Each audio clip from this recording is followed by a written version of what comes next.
sejauh timur dan barat dijauhkanlah kita dari segala pelanggaran kita, segala dosa kita, ya kan? Dia buang itu.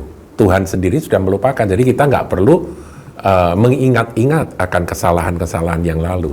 Meskipun kita bukan orang linglung, kita tetap ingat, tapi jangan menjadi tuduhan lagi. Itu sudah diampuni oleh Tuhan ketika kita sudah menyelesaikan dan minta ampun sungguh-sungguh pada Tuhan. Tetapi dosa itu kan juga kita buat lagi, saudaraku, karena selama kita masih mengenakan tubuh daging ini, kita masih berbuat dosa. Shalom, saudaraku. Saudara, dalam Suara Gembala kali ini kita akan merenungkan betapa baiknya Tuhan itu. Selayaknya kita memuji-muji, mengagungkan, dan menyembah Dia senantiasa. Di dalam Mazmur yang ke-103, Daud menuliskan, ayat 1 saya bacakan, "Pujilah Tuhan, hai jiwaku, pujilah namanya yang kudus, hai segenap batinku. Pujilah Tuhan, hai jiwaku, dan janganlah lupakan segala kebaikannya." Saudaraku, kebaikan-kebaikan Tuhan itu banyak, dan kita jangan mudah lupa dengan kebaikan-kebaikannya. Ingat-ingat terus akan kebaikan Tuhan. Kemudian ayat 3, ini menarik untuk kita dalami. Dia yang mengampuni segala kesalahanku dan menyembuhkan segala penyakitku.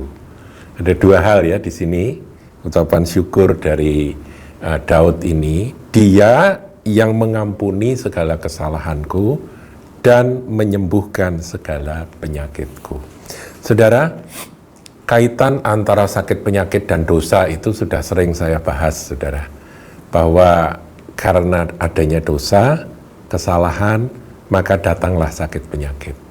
Tetapi ketika kita datang kepada Tuhan, maka kedua-duanya diselesaikan oleh Dia. Nah, kita bandingkan akan Mazmur 103 yang ditulis oleh Daud di Perjanjian Lama ini, kurang lebih 1000 tahun sebelum Kristus. Kita akan bandingkan dengan apa yang Tuhan Yesus lakukan. Nah, di dalam Matius pasal yang ke-9, di dalam perikop orang lumpuh yang disembuhkan, kita lihat, saudara. Saya bacakan, sesudah itu naiklah Yesus ke dalam perahu lalu menyeberang, dan kemudian sampailah ia ke kotanya sendiri, di Kapernaum. Maka dibawa oranglah kepadanya seorang lumpuh yang terbaring di tempat tidurnya. Ketika Yesus melihat iman mereka, berkatalah ia kepada orang lumpuh itu, "Percayalah, hai anakku, dosamu sudah diampuni." Jadi, yang pertama kali Tuhan lakukan ketika orang lumpuh ini dibawa kepada Dia, masih terbaring di tempat tidur ya, dibawa, digotong gitu, saudaraku. Ia berkata, "Percayalah, hai anakku, dosamu sudah diampuni." Jadi seperti tadi, saudaraku, di dalam Mazmur 103, dalam pujian dan ucapan syukur dari Daud, yang diingat apa? Pengampunan dosa terlebih dahulu. Jadi saudara, kalau kita sakit atau kita dalam kondisi lemah atau kita membutuhkan sesuatu, kita datang pada Tuhan dan kita minta ampun terlebih dahulu. Saudara, dalam doa Bapa kami kan diajarkan bahwa kita ini harus senantiasa minta ampun. Sebagaimana kita minta makanan yang secukupnya hari ini, kita pun juga minta ampun, ampunilah segala kesalahanku. Nah, ada orang yang berkata demikian, bukankah Tuhan sudah mengampuni? Jawab saya, yes, iya, Tuhan sudah mengampuni. Tetapi bukankah kita juga berbuat kesalahan terus? Jadi kita juga nggak boleh, saudaraku, kesalahan yang sudah kita selesaikan di hadapan Tuhan, kita sudah bertobat, kita sudah minta ampun di masa-masa lalu, nggak perlu kita ingat-ingat itu. Karena Tuhan sendiri sejauh timur dan barat dijauhkanlah kita dari segala pelanggaran kita, segala dosa kita, ya kan? Dia buang itu. Tuhan sendiri sudah melupakan, jadi kita nggak perlu mengingat-ingat akan kesalahan-kesalahan yang lalu. Meskipun kita bukan orang linglung, kita tetap ingat, tapi jangan menjadi tuduhan lagi.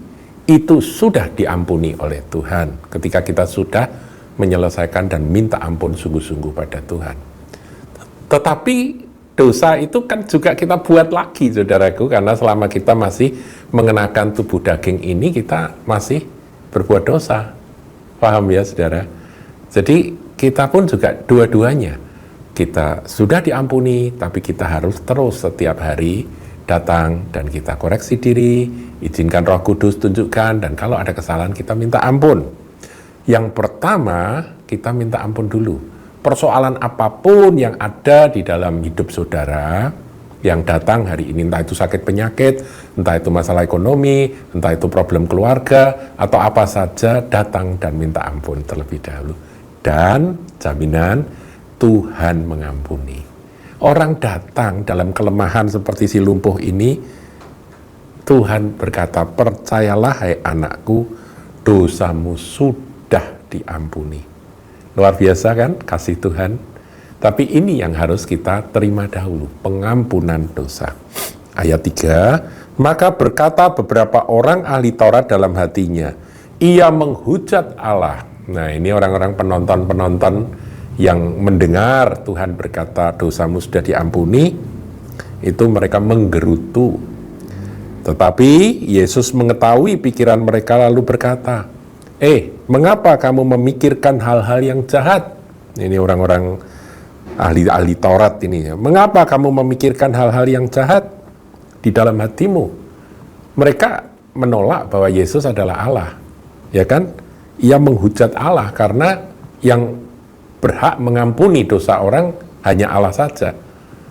Mereka tidak tahu bahwa Yesus itu adalah Sang Firman yang adalah Allah yang menjadi daging. Nah, kemudian ayat 5, disinilah pembuktian. Karena kalau kita tadi kembali ke Mazmur 103, ya, ayat yang ketiga kan dikatakan, dialah yang mengampuni segala kesalahanku dan menyembuhkan segala penyakitku, ya kan? Nah, di sini Tuhan mengampuni. Tapi apakah dia berkuasa menyembuhkan? Kalau dia bukan Allah, ya nggak bisa. Cuman omongan dosamu sudah diampuni, begitu ya. Nah, manakah lebih mudah mengatakan dosamu sudah diampuni atau mengatakan bangunlah dan berjalanlah?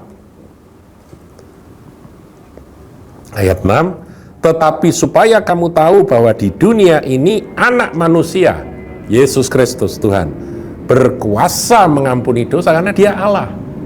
Anak manusia yang saat itu berjalan-jalan di Galilea, yang ada di Yerusalem, yang berjalan melintas Samaria, dia adalah Allah. Sang Firman yang menjadi manusia, dan Firman itu adalah Allah. Jadi saudaraku, tetapi supaya kamu tahu bahwa di dunia ini anak manusia berkuasa mengampuni dosa, lalu berkatalah ia kepada orang lumpuh itu, bangunlah, angkatlah tempat tidurmu dan pulanglah ke rumahmu. Dan orang itu pun bangun lalu pulang. Ya sudah, begitu saja. Kuasa Tuhan dinyatakan. Karena memang Tuhan datang untuk menyelesaikan satu, persoalan dosa, yaitu kesalahan-kesalahan yang diperbuat, dan juga kedua, menyelesaikan masalah yang saat itu dihadapi. Yang dihadapi saat itu secara fisik adalah kelumpuhan. Tuhan berkuasa menyelesaikan dua-duanya. Ya. Dan orang itu pun bangun lalu pulang. Ayat 8, maka orang banyak yang melihat hal itu takut lalu memuliakan Allah yang telah memberi kuasa sedemikian itu kepada manusia. Mereka melihat manusia Yesus, saudara. Mereka belum mengenali bahwa Yesus adalah Allah. Nah, saya ingin kembali ke Mazmur 103. Tampilkan ayatnya, kita ulang saudaraku membaca sama-sama ya, ini ayat bagus. Pujilah Tuhan hai jiwaku, pujilah namanya yang kudus hai segenap batinku. Pujilah Tuhan hai jiwaku, dan janganlah lupakan segala kebaikannya. Dia yang mengampuni segala kesalahanmu, yang menyembuhkan segala penyakitmu. Tuhan Yesus memberkati. Jangan lupa like, comment, share, dan subscribe channel GKBK Hal Semarang.